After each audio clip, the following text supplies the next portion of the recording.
was a fairy.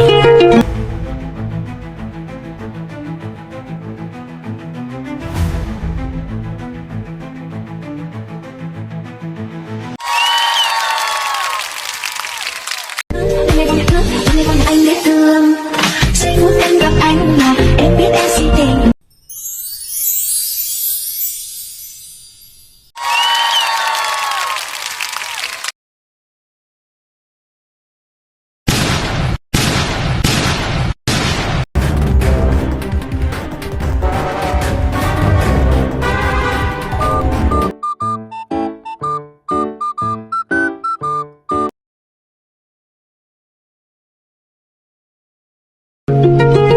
She was a fairy.